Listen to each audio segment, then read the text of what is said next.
You're listening to Ideal Practice, episode number 60. Hey guys, have you ever met a colleague that you just clicked with immediately? Like someone who's brand new, but that you feel like you've known forever? That's kind of how I felt when I met today's guest. He's a little different than anyone I've had on the show so far. So today you get to meet Shawn Helvey.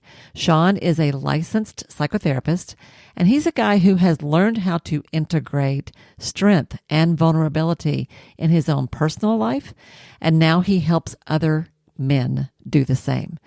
His practice is fascinating, his story is fascinating, and I have so enjoyed getting to know him. And today, it is my pleasure to introduce this great guy to you. So, stay tuned.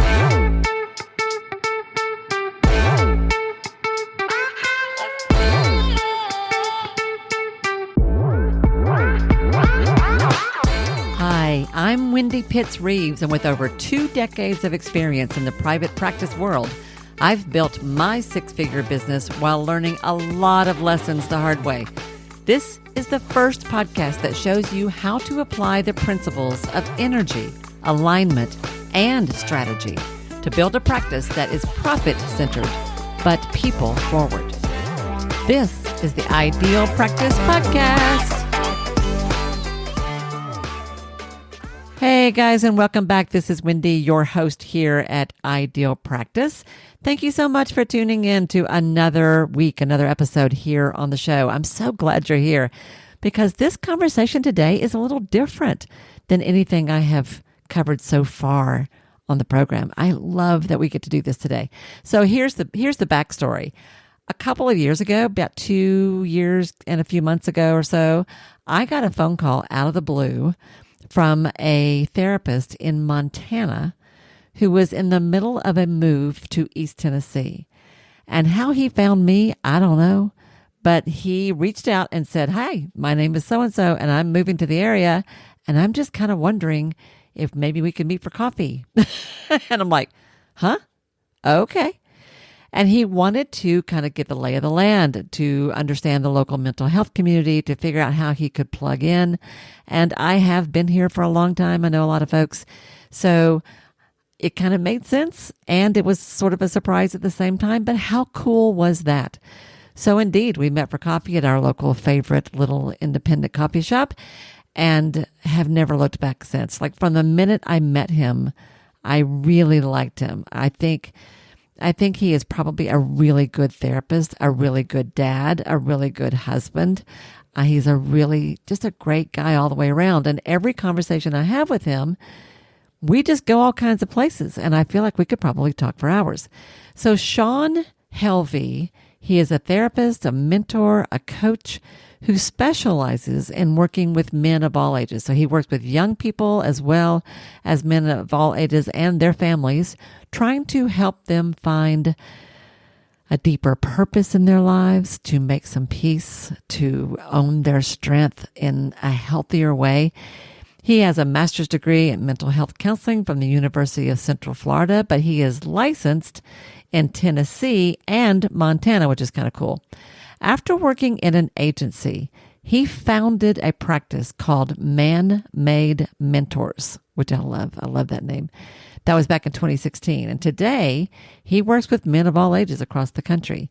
In addition to seeing clients, he also is a clinical supervisor who provides consulting and supports the next generation of mental health therapists who are actively pursuing licensure.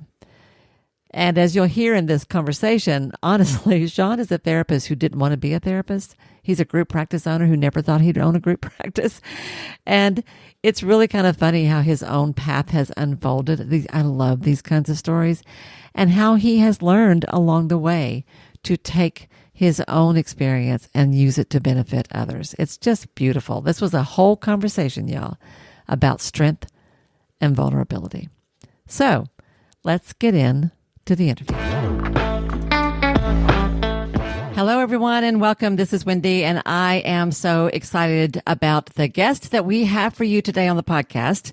You are about to meet a fella that I have just come to know over the last, 2 years now, I think? Yeah.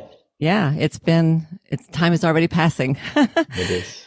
And so I want to introduce you to Shawn Helvey, who you have already heard a little bit about in the intro, but let me just bring him on and say, Shawn, say hello. Hi, Wendy. Hello, everyone who's listening. It's really good to be here. It's so good to be here. You and I met a couple of years ago when you were in town visiting, and we wanted to have coffee and talk about the practices that are in our area and colleagues in our area and kind of how to get started around here. And I was really impressed with you actually from the very beginning and have thoroughly enjoyed every conversation that we've had.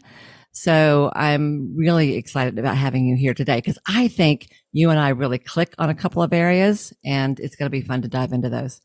Yeah, I'm excited too. And likewise, from the very beginning, I think actually I spoke with you first over the phone.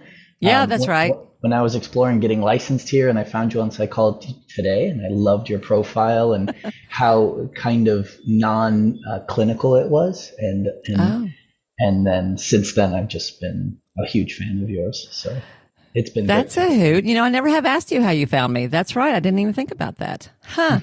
I still remember you have, I think, a John Lennon quote or a Beatles quote at least on your. I do, or I profile. Did. Yep. Yeah. And I was like, that's cool.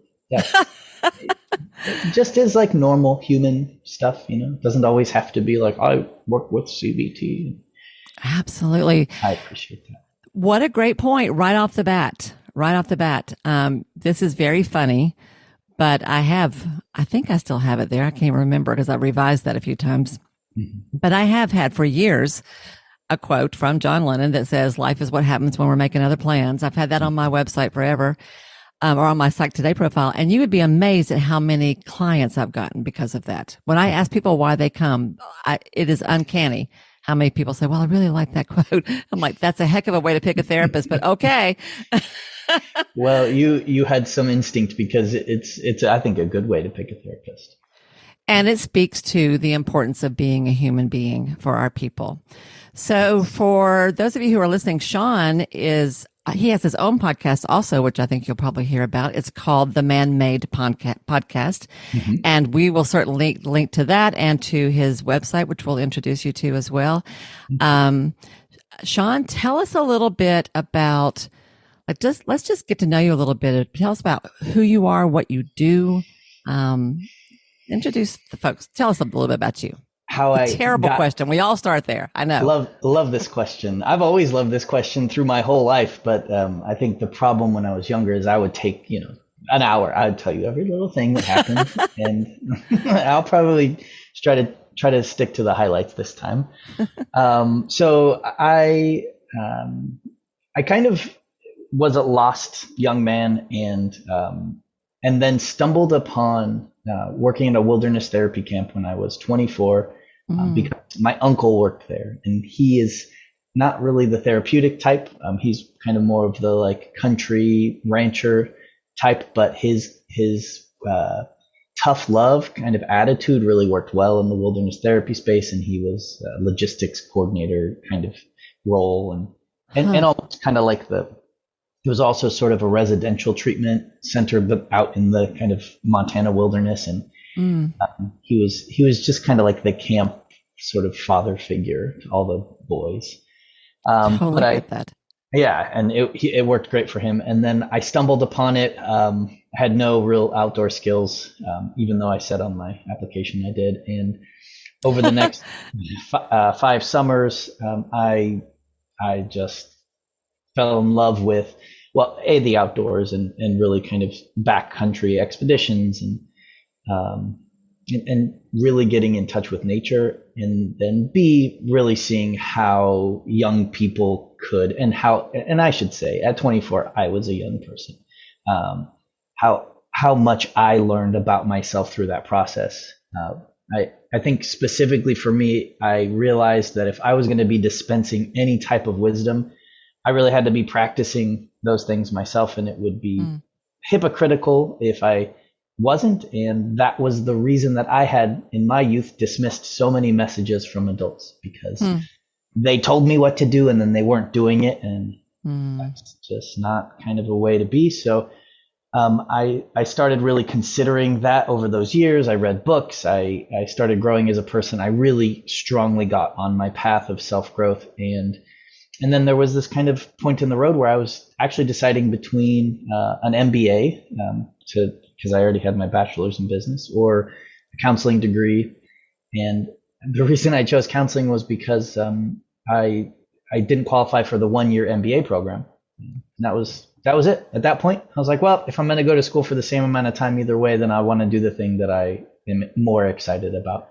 I love it. So I hadn't asked you this. I was curious. So you have an undergrad in business and a BA, right? Yeah, and that's a double major in marketing and entrepreneurial studies, which What a hoot. Marketing and entrepreneurial studies is your undergrad. And then, so you had already done that when you started working at this residential treatment center. yeah, Right? I had literally just graduated that May, Hmm. and then in June I went out to Montana and worked for the summer.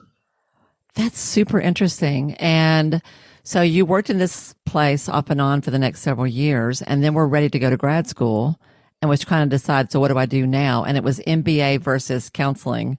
Mhm. And the universe went, hey, how about this way? And How so, about, and that's exactly a great way to put it. I really wasn't strong either way. I didn't really like therapists, and up until working at Wilderness Therapy Camp, I didn't have any contact with them.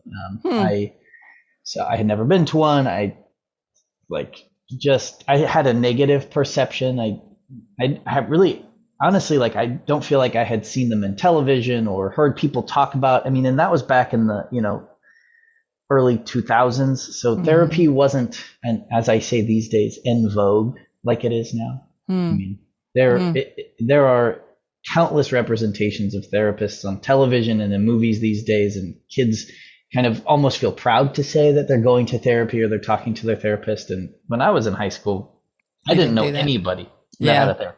Yeah. That is Kind of true. It is better as far as that goes. That's it true. is better, and I'm glad Yeah. that people are accessing it a lot more. So yeah, the universe helped me make that decision by me being maybe a year past the point where I could qualify for the 1-year MBA program, and I'm so happy that that's what happened. That was definitely the right thing for me, Hmm. I and love yeah. that. Sort of a very cool sort of parallel here. So I also worked in a residential treatment center that was wilderness based. I think Oh, you know that. cool. I can't remember if we talked about that or not. My last real job, so-called real job, was as the family therapy director at an RTC. That Hmm. was that exactly that kind of thing. My office was in a log cabin. It was all, Right. we were always doing outdoor kinds of stuff. And I have a huge respect for that kind of program because I do think it's so good for the kids, in so many levels. And when I decided to go get my LCSW, I often said it was like getting an MBA because it was just so practical and you could do just about anything with it. You're an Right. LPC, you're a licensed professional counselor, or Right. LCPC and you're licensed in 2 states, Montana and Tennessee, That's right. which is very practical and super cool. But it's not common that I meet a therapist who has a background in business. So I love that. So when you got your counseling degree, when you got your master's, right? Mhm. And did you go into agency work or did you go straight into private practice? Like what was your process or your path at that point? So I had kind of dismissed the idea of private practice.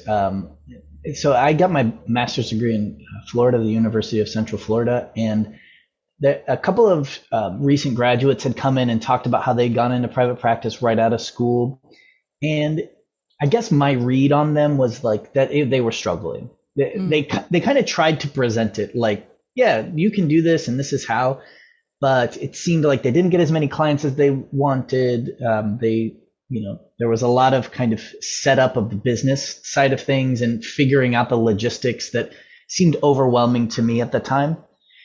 And I didn't have an access point to another, a private practice practitioner who would take me on as an intern. So mm, yeah, I basically, and then the other piece was, and as I've done my whole life, I'm a Navy brat. We moved all around the world. My got it. family notably lived in Italy for 3 years when I was a kid. Wow.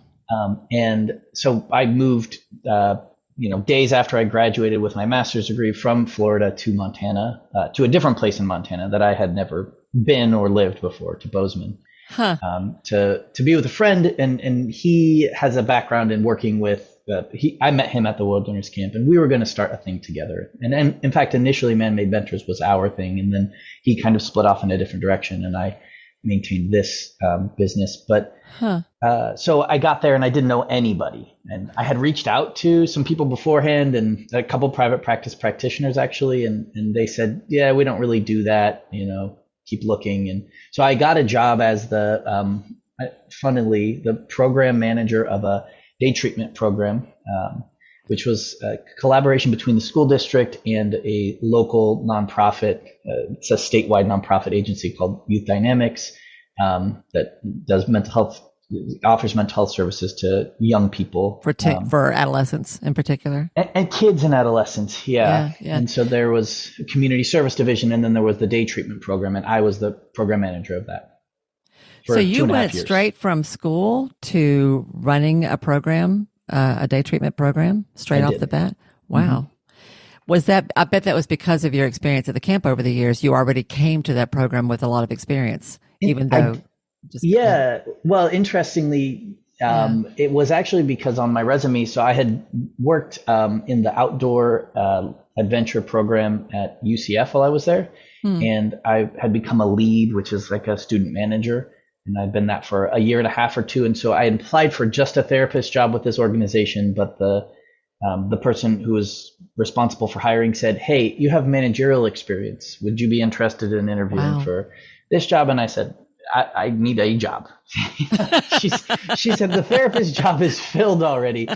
So will you interview for this?" I said, "Sure." And she liked me. And it was actually really great in a lot of ways, because the therapist who was already hired, David Hardy, is incredible, close friend, and I consult with him weekly. Still, he's so good, and love it. Without his support there, I don't know, I might have been okay, but he definitely was super important. And yeah, I really kind of was excited about that challenge, and I think in the 2.5 years I was there, I felt really good about how we grew the program and improved the reputation. It had kind of hit a really rough spot before I was there, where most schools didn't want to refer to it anymore because of things that they had heard that were happening. And oh, really? Interesting. Yeah, nothing, unethical or terrible, just not positive outcomes, basically. And and I think by the time I left, it was the other way around, and there was a great collaboration between the school district and our agency,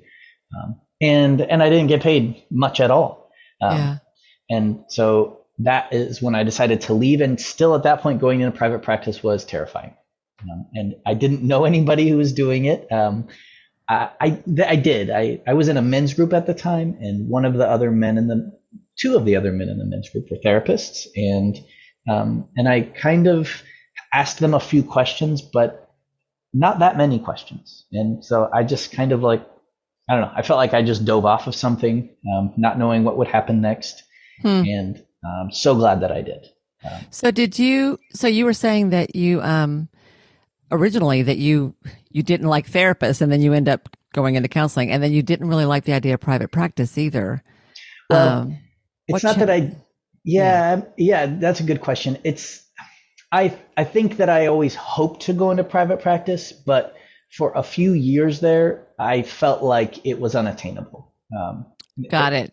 Yeah, it felt like it was already saturated. And I think in Florida, that was more the case. But than Montana. But in Montana, it definitely was not. In fact, there's still kind of a dearth of therapists there. But I think, really what changed was just, I think that as I got a really strong handle on my clinical skills, some energy in me opened up that said, "Hey, dude, you have a business background. You can run a business. You'll figure these things out, and you should try it." I want to put a pin in this for a second, because you said something about the people that you saw. Okay, so this is coming together, that when you saw people who went straight from graduate school into private practice, they seemed to struggle a little bit. And you were looking at that as a little bit of, it sounds like a little bit of both, partly clinical and partly business, that it was kind of hard for them. And you're like, I don't think I'm ready for that. I want to say you can call me biased if you want to. I I think it's really good. I personally would not have gone straight from grad school into private practice. I think you need to get some experience, and clinical experience, especially and preferably I think with a wide range of populations, because you never know what's going to show up when you're in private practice. It's a whole different world out there. What you had, though, I really do think that what you had that was unique, which I can also relate to, is that you had you had a business background, which does help you think that way, but you also had a fair amount of clinical experience through lots of different things before you got here. So, at the agency, you're saying you did really good work. It sounded like you kind of helped turn that program around, which is kind of cool. And then it's like, all right, I think I'm ready, right? I'm ready to get into this and step into it, right? Okay. Yeah. So ready enough. I was still ready enough. Scared. In fact, the friend of mine that I started the business with really kind of pushed me over the edge one day as we met at a coffee house. He was like, "Dude, it's time. Do it." Just and I was like, "Give me space." But I did then do it, and I'm glad for his encouragement. We need people like that in our life who can see what we are capable of sometimes before we see it. And see what we're ready for before we see it. Absolutely. And then all we have to do is listen. Right. Yeah, I love that. I love that. Huh. Dude, it's time. So tell us a little bit then about how your business has evolved over time. I'm always interested in this question, like how people get started, how you're thinking about your practice in the beginning, how you are thinking about it today. Like, just walk us through your business model as it has become over time. Absolutely. Yeah. And as I reflect on it, I just realized that it's just, I don't even want to say different than I thought it would be, because I didn't think it would be, well, first I didn't think I would go into private practice for a while. And then I didn't think that I would ever kind of grow that practice into an agency. And I wouldn't say that I was completely shut down to either of those ideas over time. It just didn't seem attainable to me at some point. And then at different points it became attainable for whatever reason, and that's what happened. So yeah, first being in private practice alone,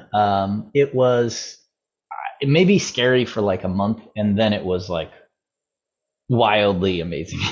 Really? So did you just like rent an office and start somewhere? And that's right. People? Okay. I actually rented an office. I put a Psychology Today profile up. I rented an office. It was weird, in a building that was getting torn down. I think my lease was like for 4 months, and and I did that on the side in my last few months at the agency job. Okay, good. So you had a full-time job and you started to practice on the side. I did the same thing. Yeah. I did. Okay. In a building that was going to be torn down. Yeah. Love it. And I did that for maybe 4 months. I had only a few clients, maybe 3 or 4. I had more kind of consults than that, but 3 or 4 regular weekly clients. And then I moved fully into private practice, kind of on a prayer, I guess. And, I soon thereafter got a new office in a building that was about to be torn down. That's also kind of part of the story of Bozeman right now, because it's just growing so rapidly that every building is being replaced with a 5-story building. That happened to you twice, 2 different office spaces? Yes, and I knew both times when I moved in that would be happening. Wow. So it wasn't sort of, I'm not a victim of that. But and yeah, and then so I think marketing wise, what I did that was smart at the beginning is, so I had met a therapist through somebody that I worked with who had been in the community for like 25 years. She is kind of the Bozeman equivalent of you, Wendy. She is a benevolent person in my life who I met, and we liked each other. And she told me, when you go into private practice, get ready. I'm going to send you some people. Yeah. And she did, and I really appreciated her for it.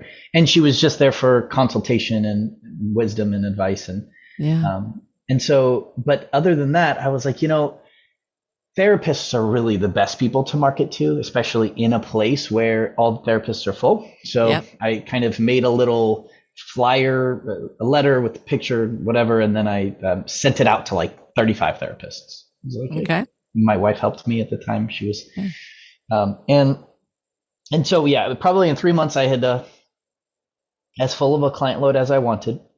Just by telling other therapists that you were available because everybody else was so drowning. I totally just earlier this week, somebody was telling me that I did a consult with someone a few days ago who was saying that one of the things she had done was go into this is a little tip for everybody that piggybacks perfectly on what Shawn is saying, that she said she went into Psychology Today and did a filtered search for people who are not taking clients in her zip code or her zip codes around her. Because people say that on Psych Today, I'm full of not currently accepting clients, and consciously started reaching out to them and saying, I've got time, I've got room, and didn't take long to get business. That's great. I love that. Totally. And then I also reached out to therapists, and I didn't search by who was full, but rather by the therapist whose profile I liked. Yeah. And then I just reached out and I was like, hey, let's grab a coffee, similar to how I did with you. Yeah. Because there's kind of two hugely valuable reasons for this. One is consultation, right? If I meet a therapist like who's been doing it for a long time, I probably have a lot to learn and am eager to hear their thoughts.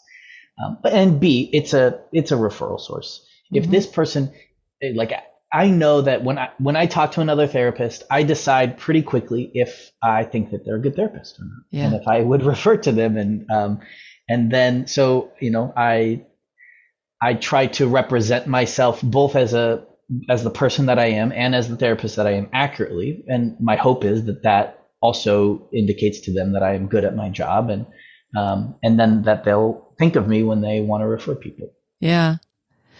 So you pretty actively started building relationships with colleagues. That's all it really took to get this off the ground. Absolutely. And in private practice, it's just so important because it's an isolating way to do business. And if you don't reach out to other colleagues, you're going to just be a therapist out in the wild on your own.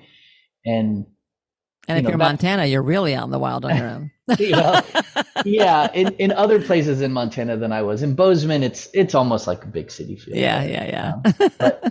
But also, it keeps us, I don't know, grounded. Like that, I've seen therapists who have become very disconnected, and some of the things I hear them say, I think, ooh, that's. I don't know. I like it when people try things and take risks, calculated risks. And then there are some people who are just almost like shooting from the hip. And I think, this seems like maybe a little irresponsible. And maybe the reason that you've been able to go this far outside of the lines is because you haven't been talking to other therapists. And there's a happy middle ground in there somewhere. I think so. Yeah. Yeah. So were you focusing on a particular population at the time from the beginning, or from the beginning? Yeah. Okay. Tell me about that. Ever since Wilderness, I wanted to work with teens. I loved working with like young men and their families, that's what is on my website, young men and their families. Although at this point, because I work with other counselors, it's young people and their families, and not just young people, just young people and men of all ages and their families. And then also couples and women if they decide that we're the right fit for them. And, I really think that what you said earlier about seeing clients in different settings, different types, different populations is important, especially at the beginning, because A, you don't know who you want to work with, and B, it's just like that experience, all of that experience can like add together and is valuable for every population. Just because you're working with somebody over here doesn't mean that what you gain isn't applicable to what you're doing over here. 100%. It all contributes to your skills as a therapist. All of it, 100%. Everything you do, I don't care what you do. And I've done a lot. And every single thing I've ever done, whether it worked or not, has contributed to my skills as a business owner and as a clinician. One of the things that I loved about, I told you this before we started to record, that on your website, manmadementors.com, that you have asterisks with a therapy with an asterisk. Yes. An asterisk, which I immediately was like, ooh, that's interesting. What does that mean? And the thing that there's a couple of things about your work that just have captivated me from the beginning. And one is, I don't know if you heard it or not, but I did an episode recently specifically on the concept of having a niche practice and the pros and cons of that. You are one of the folks who has, I've always been told that's a really good idea, but I've kind of resisted it myself. I've changed my mind about that. And you are, to me, one of the examples of what good happens when somebody gets really, really clear about what their niche is, what their messaging is, and who they really want to serve. And focusing on teens or focusing on young adults is one thing, but the whole thing about focusing on men in particular, which you do, I know, has really stood out to me because there is such a huge need for it. And you have this whole kind of outdoor vibe about what you do. Even if you're just doing traditional psychotherapy, sitting in an office with someone, I know that there's been an experiential component to it. I think maybe you can tell me a little bit more about that. But yeah. I think like people are hungry for that kind of thing because it's so hard well, I'm not going to put words in your mouth. You tell me, am I right about that? Have you had an experiential component? And am I right about that about the guys? Tell me about that whole sort of focus, that part of your practice. I'd love to. And yeah, you're right about all of that. I've resisted having too defined of a niche because I heard from a professor in grad school who I really respected many times that, you get the clients who you're supposed to. And I don't like the idea that somehow I know who I should be working with. I want to be shown that through the clients that I get. So I don't want to prematurely eliminate anybody as a possibility. But I knew I wanted to kind of focus on young men and eventually men and their families. And the reason I have on the website therapy with an asterisk is because one of the biggest things that I do with any new client is I reframe the idea of what therapy is with me versus what it's been for them with somebody else, or if they haven't had therapy with somebody else, just what it is in their head. Because everybody has an idea coming in of what this is. Yeah. And I don't know. I'm not like so far away from that it's not similar, but it's different in that.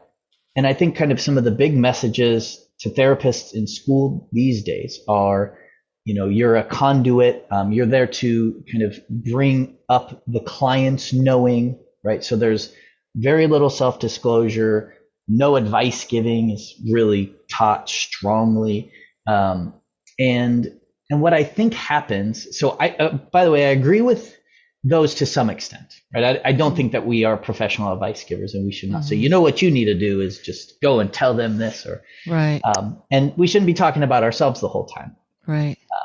And there are really valuable spots where we talk about ourselves, whether it's an experience that we've had that's similar that they can draw lessons from, or whether it's sharing a little bit of ourselves so that they can understand that we're a real human. Right. And the purpose of this is that it lessens the hierarchy.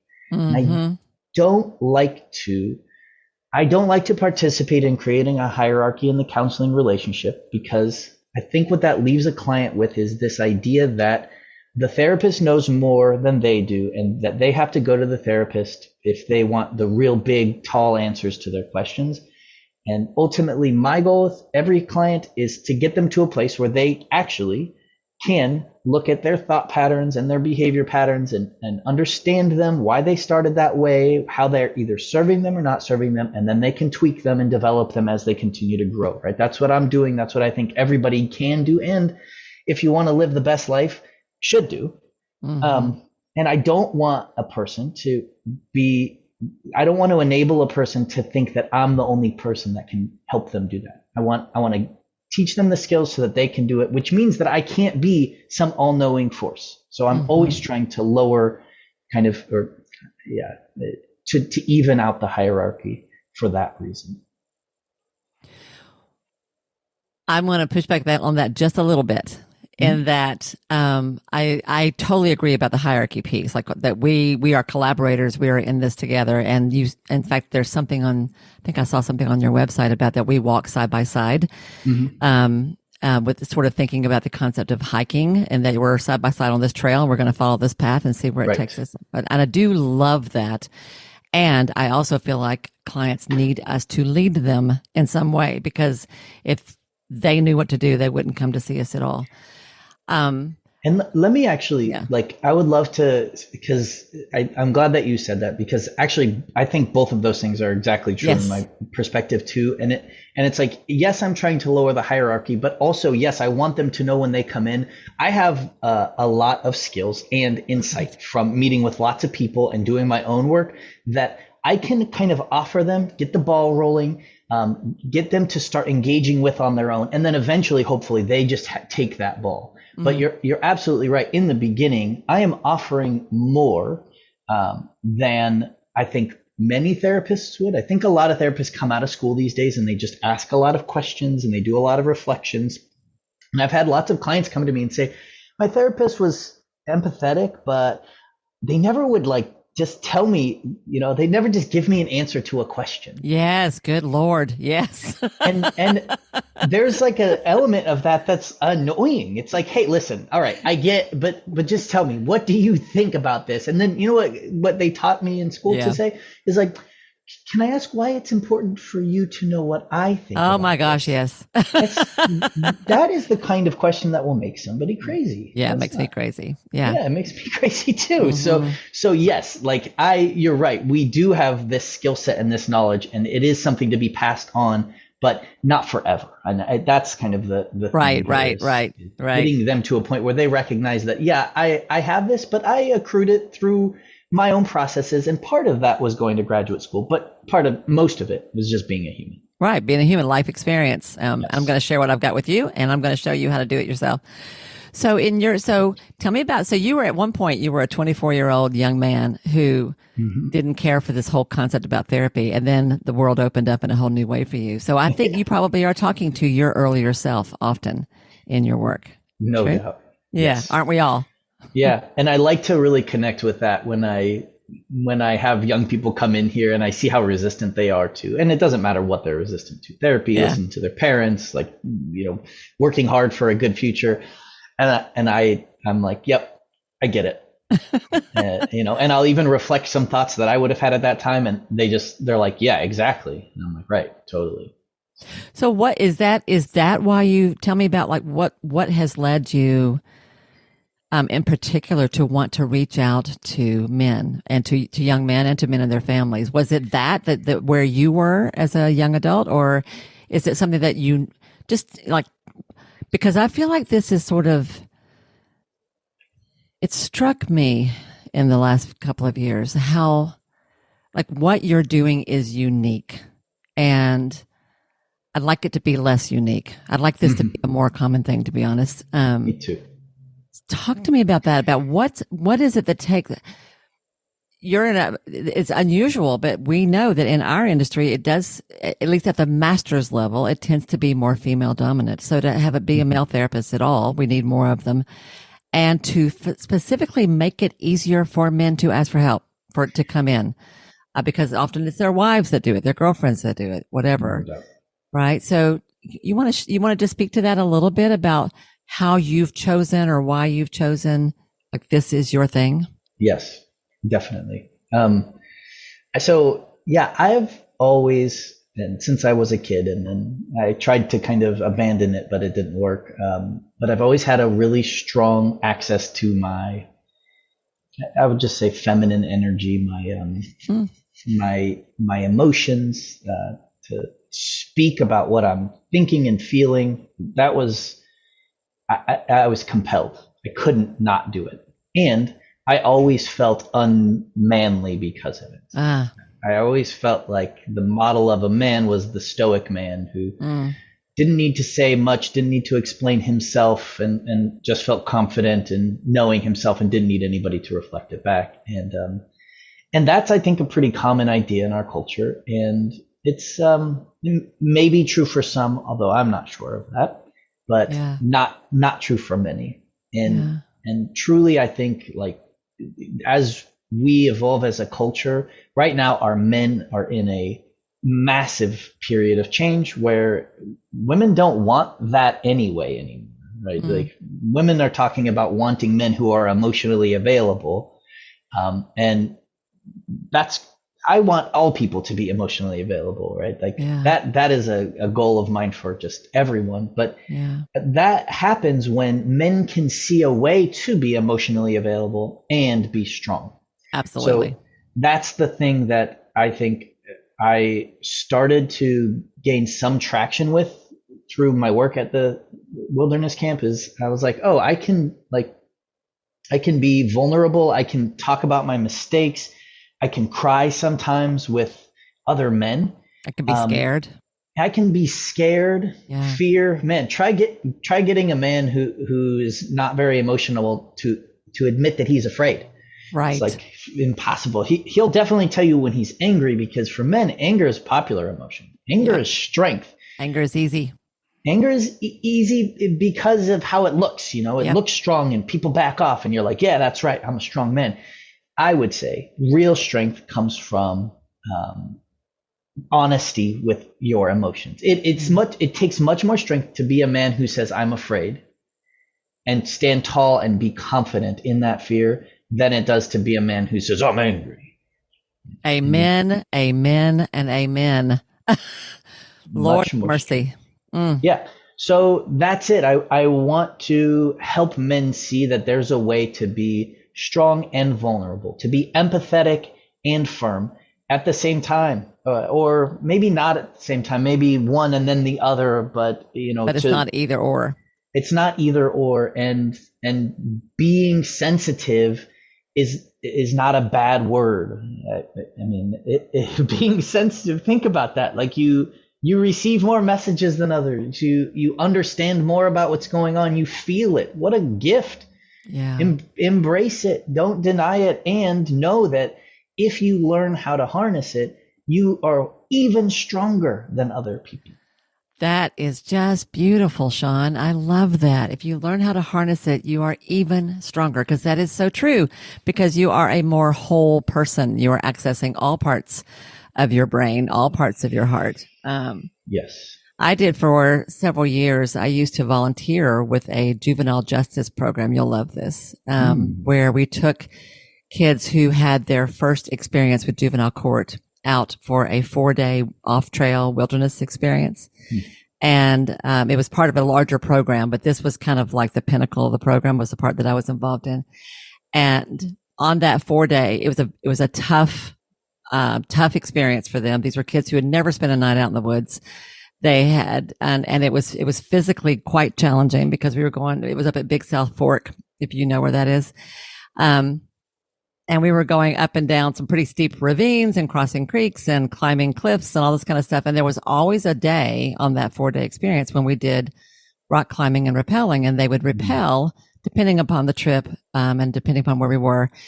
There were times when it might have been like a 135-foot cliff that was a straight down, smooth face. There were times when it was more like a 75, 80-foot cliff, but you couldn't see anything because you're on the top of the trees.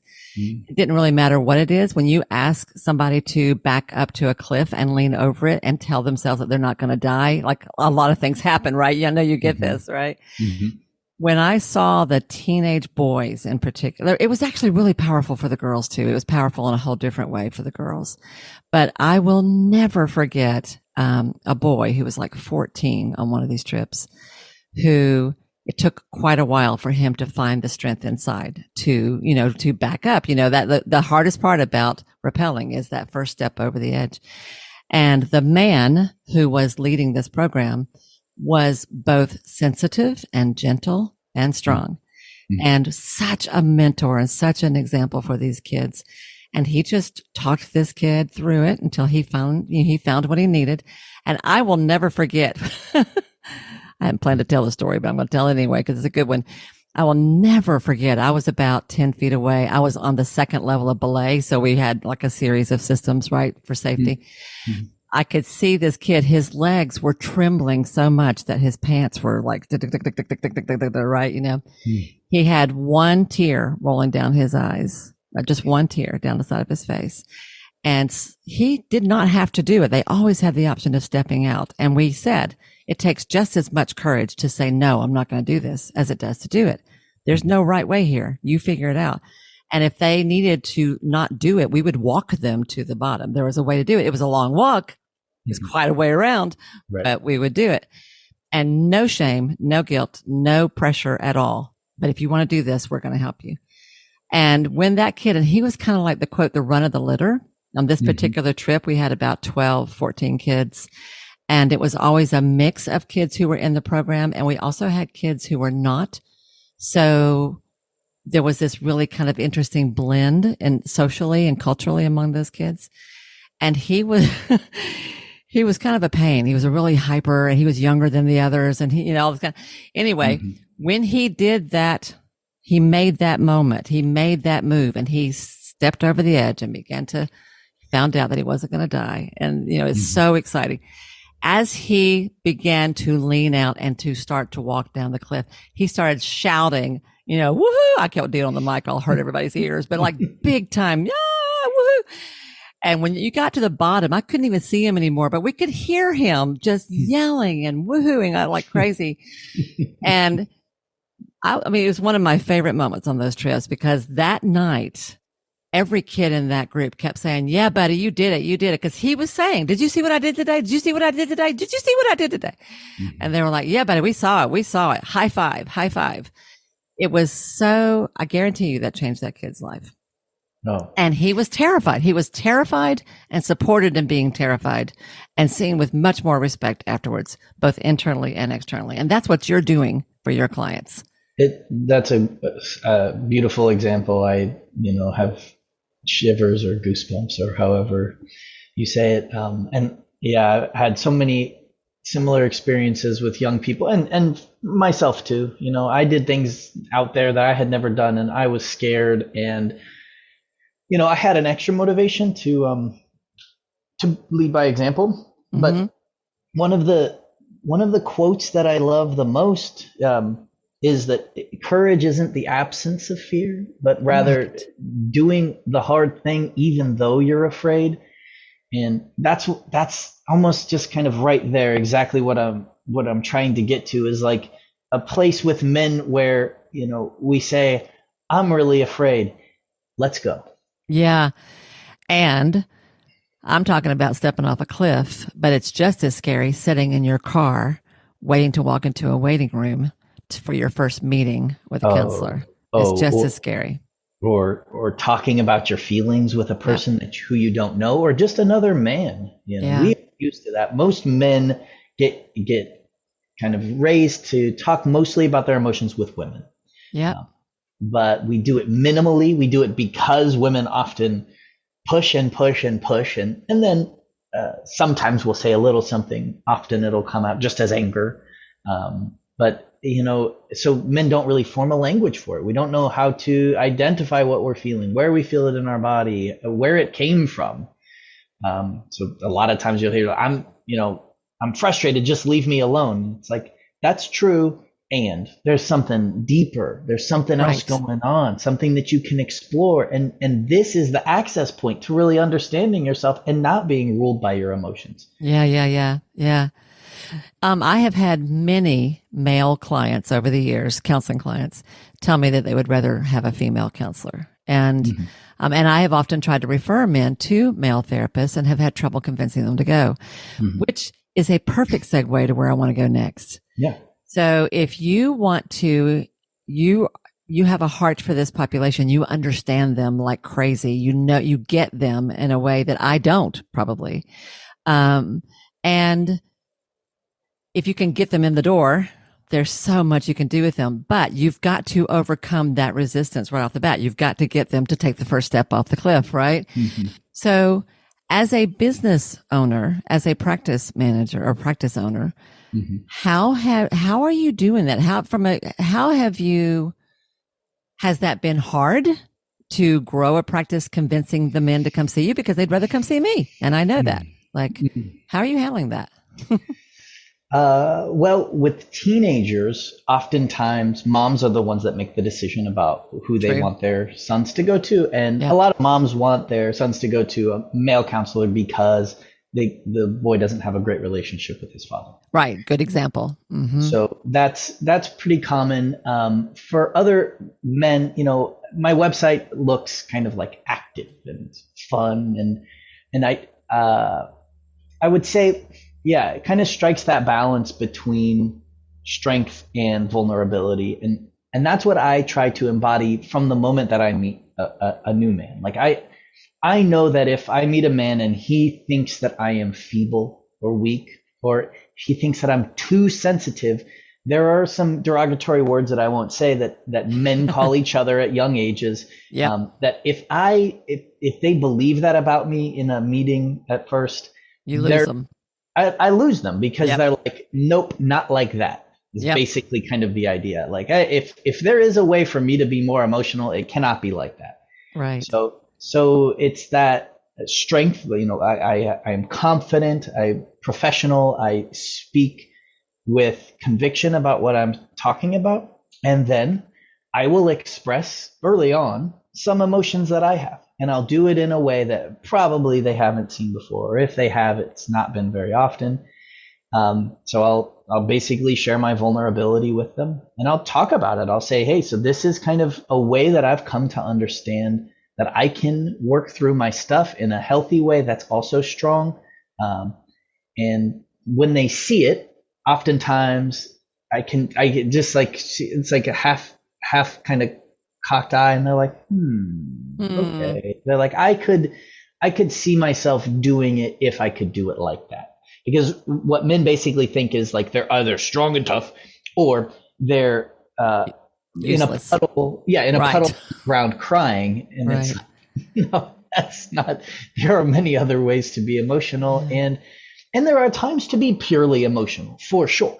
But most of the time in our lives, you know, like we don't have to go all the way to I am, you know, devastated. We can just be really sad and shed some tears and talk about our feelings about that, and let that be enough. And that's a great way to move through things. And that's the kind of in that way, you don't carry the baggage of that emotion with you forward. Right. Do you have, so you have a group, you started a group practice somewhere along the way and began to develop that. Yeah. You want to speak to that? I did. And so the one thing that I think so I agree with you about going into private practice right out of grad school. And oftentimes the model for that is, you know, because you can be a master's level counselor, and you can even put a profile on Psychology Today as a master's level counselor. The difference between that and being a licensed counselor is that you cannot bill to insurance, and you still have to have supervision. So the counselors that came to my program and talked they had a supervisor that they paid, you know, to meet with whatever once a week or once every 2 weeks. Yep. And then they had their own offices. My difficulty with that is I think that right out of grad school and for the next couple of years, there are a lot of qualms that I have with how counselors are being educated and kind of how academic it is versus all of the other things that I think should be included. But the one thing that I really support about this field is the length of supervision. Yeah. Young counselors need to be supervised, and I really did not have great supervisors. So the biggest kind of thing when I started to grow my practice was I want to offer a place where counselors in training, so postgraduate, pre-licensure counselors, can come and get high quality supervision as they, and in two ways. One is in the way clinically, and then the other is in running their own private practice. I love it. Okay. So from the very beginning, you are training therapists to be good clinicians and also good business people. I love that. Which go hand in hand. So that's where, and how that started happening for me was I just had some counselors from the community approach me, say, hey, I heard about you from somebody else, and they said that you might be a cool counselor to talk to, and maybe you would be my supervisor. And so I was like, I don't know. I looked into it, and I was like, well, I could do this. And so I took on one, and then a second, and then a third. In your practice, working with you, like not just coming to you. Correct. And so I didn't like the model of they were out there and I was just talking to them once a week, mostly because I feel like that's a really loose association. And Okay. I really want this person to feel, as a new counselor myself, there were times, especially about crises and urgent situations, Yeah. Yeah. that I felt like I really wanted my supervisor there. I wanted to ask a question like, Yeah. You want them down the hall I so want you them can down run the to them. hall. Mm-hmm. Yeah, and I wanted to have a good enough relationship with them where I felt safe running to them, where they wouldn't be like, "Come on, man, didn't you go to school? You should know this stuff, right?" Mm. Oof, I just don't think that a supervisor should ever say something like that.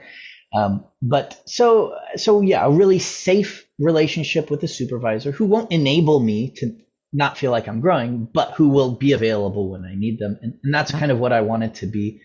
And then as I kind of did that for a little while, I started to think about the traditional practice, which is, all licensed counselors, and then I'm the business owner, and then whatever. But when I explored that side of it, it didn't seem like that model really offered much to the others in the practice other than referrals. Hmm. And and I think you mentioned when we talked about this before, it also offers kind of the business structure so that the clinicians that work there can just kind of See their jump in, people. be Yeah. clinicians, and leave. Yeah. And Um, there are people that's all they want, which is fine. which is, But and you yeah, say fine, and I'm like, I just don't know. you I'm don't not know if sure. it's fine. Yeah. I think that it's fine for a time, Hmm. and there's a point in anybody's life where if you're working for somebody and they're taking a percentage of your income because they're providing a business service for you, and you realize the amount of time that it takes to do that, and that you could do that yourself and then take 100% of your income. Hmm. I just don't know. I just think that that seems like the right choice for anybody. And so then what am I thinking? Like, this person isn't capable of this? If it was a monumental amount of work, if it was a lot of extra hours, if it was super difficult to do, maybe I would say, yeah, that makes sense. But I just don't think so in this business, Wendy. Yeah. So the reason I said that's fine is that not Yeah. everybody is wired in the way to want to be an entrepreneur. Not everybody wants to run a business. And, which took, like, I didn't understand that. I also didn't understand that not everybody wanted to work with kids, but they don't. um, Yeah, you most people don't want to work with yeah, kids. that was a real shock to me when I found that out. Mm. But not everybody wants to run a business. There are people who really do just want to see clients and go home, and they don't really care about the rest of it. But what's different about you, and I think about me too, Mhm. is that you're going to attract clinicians who eventually want to do their own thing. I'm guessing. So, or is I that yeah? I only want clinicians who want to That's do what their you own thing. want. Yeah. I kind of want them right out of school, for the duration of their postgraduate training under Hmm. my supervision. And then once they get licensed, I kick them out the door and say, hey, you got all the skills that you need. You're ready to go. And Do you really? Is that what happens when they get their license? You have them go on and go do their own thing? Mhm. Really? I did not know that. Yeah. This is fascinating because I interviewed someone else who had a group practice that was saying very, very different framework, very different approach. Not right or wrong. They're all interesting. They're all just different Right. ways of doing things. Mhm. But in her case, she was saying people who want to run their own thing, who want to do their own thing, aren't a good fit because they weren't in her particular business model. She had the system, she had the business, and she just really wanted people to come and do the clinical work. And it was, I love that she was super clear about that because she Mhm. knew who to attract. And I am totally, and there again, I want to be really clear that both of these have pros and cons to them. Correct. I myself always wanted to support people running a business. So like from the very beginning, I was bringing people in my own group practice that I was treating them like it was their business. There are things I'd do differently if I had to do over again, but I love that you intentionally have been raising therapists, have been raising clinicians, but you're also raising practice owners. That's super cool, Shawn. But that also means you have a certain amount of turnover, right? Yeah, I do. And Yeah. that's part of it. And it's okay. Like we're working that out. We're still working it out. But I think that even with that, it's going really well. And I think it really kind of lies strongly on top of an idea of like empowerment. Yeah.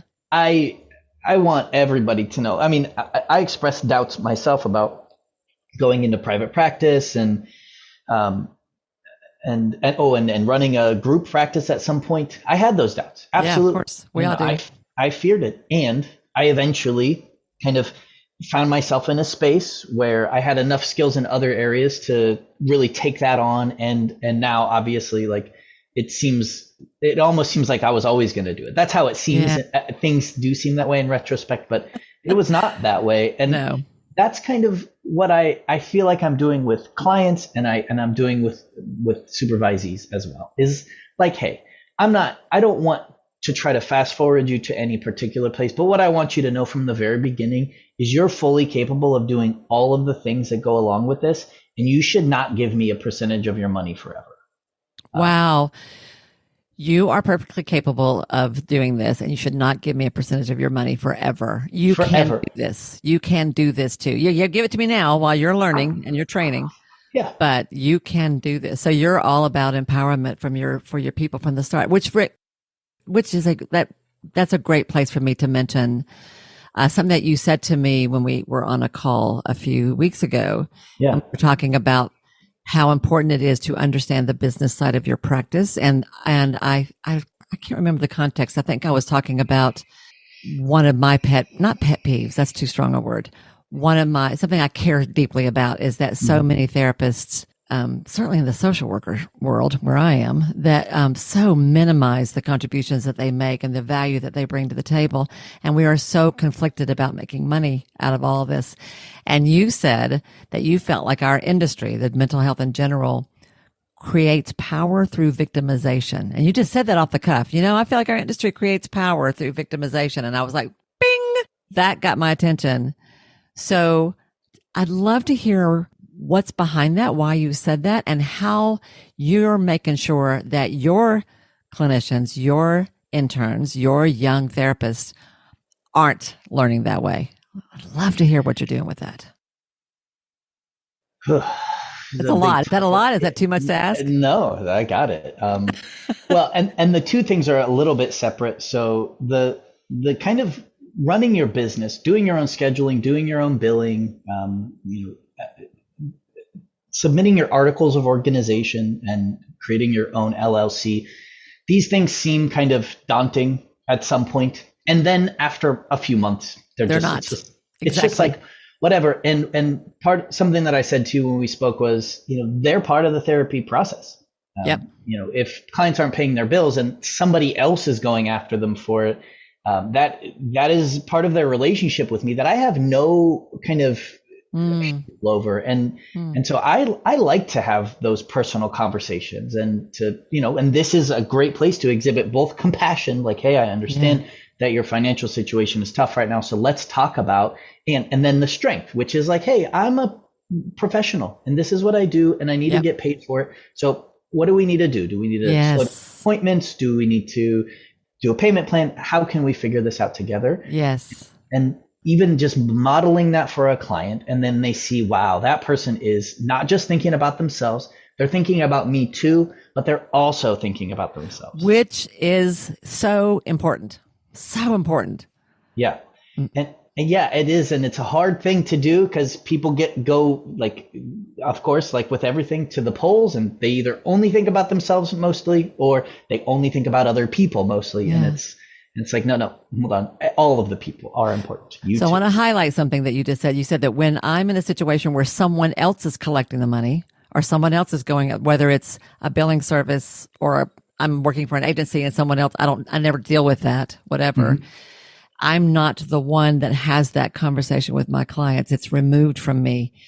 That has its own, there's a whole sort of a problem to that. And that when you are the one that's handling the money and you have to have the conversation with your clients directly about payment, when it's tricky, when it's often when there's a problem, that you have the option, you have the opportunity there to model the same thing we're talking about with guys. Yes. Strength and vulnerability, strength and humanity at the same time. Absolutely. Yeah. And that is like just as much as anything else that you can do in the therapy session. It's so good. It's therapeutic.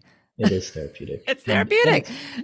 And I'll say this, like, even if you're not doing your own billing, you can still have these conversations. Yes, you can. Yes, you can. Just talk to your billing person, learn what's going on, but then bring it up with your client. Just don't shirk that responsibility altogether, because your client will feel that. And it's a kind of a disconnect that exists that maybe shouldn't. Y'all, if you have ever heard me speak, those of you who've been following me for a while, you know I preach this all the time, that when you avoid the money conversation, now this is I don't want to go too far off on this tangent, but I do think this is important, and this is part of what I wanted to talk with you about today, Shawn. Mm-hmm. I always say that when you avoid the money conversation with your clients because you're uncomfortable, mm-hmm. I guarantee you they're thinking about it, whether you talk about it or not. So at that point, you are making your discomfort their discomfort. And at that point, it is a therapeutic issue. It becomes the elephant in the room. Well, and compare it to the 3 core conditions of being a counselor. Are you being congruent? Mm. I don't think so. Mm. And it just, like, don't get me wrong, it is so hard. At the very beginning of being a counselor, I was like, I would bring it up because I knew I needed to, but I would try to almost wiggle out of it. I'd be like, look, if you can't pay, it's okay. I'll just, I would kind of like back down and not represent myself strongly. As they're walking out the door. Right. And now it's more like, I slow myself down, I take deep breaths, and it's still a hard conversation. But I have to keep in mind that whole time that I am important too, and that if I don't treat myself as important, they won't either. Right. Then, you are modeling self-respect. And then how good are the services that I'm providing anyway? Right. I love it. This is really awesome. And what an interesting place to come. So there's been sort of a theme all the way through this conversation about strength and vulnerability, and which is very kind of cool in a way, and how that weaves through, how that has been a theme for you as a professional in your course that you've been through, and how it's been a theme for your clients. It's a theme, I think, with your supervisees. And now we're theme with men in general. With men. Yeah. Mm-hmm. Yeah. Strength and vulnerability, how to own both, enjoy both, leverage both, encompass both, and be the most complete person you can be, so that you don't stay stuck and you move forward. 2 things I want to ask you. First of all, where can people find you if they want to meet you, learn more about you? Where would you want people to go? So you can go to my website. It's either manmadementors.com or ShawnHelvey.com. Okay, good. And then also you can listen to my podcast. It's on, I think, all of the major podcast places. It's called The Man-Made Podcast. My name is Shawn Helvey, and then Adam Thorne, an old friend of mine, does it with me. I love that. And you said that your podcast is about like bite-sized bits of personal growth and development that men can kind of digest, and juicy stuff they can take with them, right? Perfect. And I think what I'm really trying to do that's hopefully a little bit different than what others are doing is I really am trying to make like accessible practices. So I'll talk about kind of the ecosystem, right? The thoughts and the feelings that contribute to behaviors. And then I'm like, hey, how can you develop these into things that you choose rather than things that your past chose for you? And then I really get granular with like the little practices, the little ways of kind of looking at it that can help advance that process. Good stuff. Well, we will link to that for sure in the show notes as well. Thank you so much for hanging out with me today and having, this. I think every time I meet you, I think we could probably talk for a few hours. That's like the feeling I always have. Maybe the next time we should plan a few hours. Yeah. I just think that you're the best, Wendy. Thanks so much. You are awesome. My mama will love you for saying that. We have to get together and tell wilderness stories. That's what we have to do next. So is there anything else that you would like to say that you feel like would make this interview, this conversation complete? Okay. For yourself as a clinician, for your clients, for the people in your life, if there is something that it feels like it is impossible or that is inaccessible, it's good to feel that way. It's important.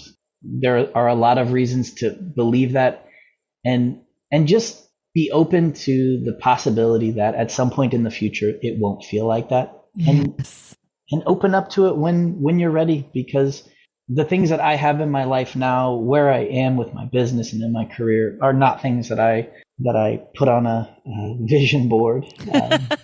and I'm not laughing at those. I think they're awesome. But but even when people make vision boards, they don't believe what's on there. They're like, that probably won't happen. And it's okay to think that.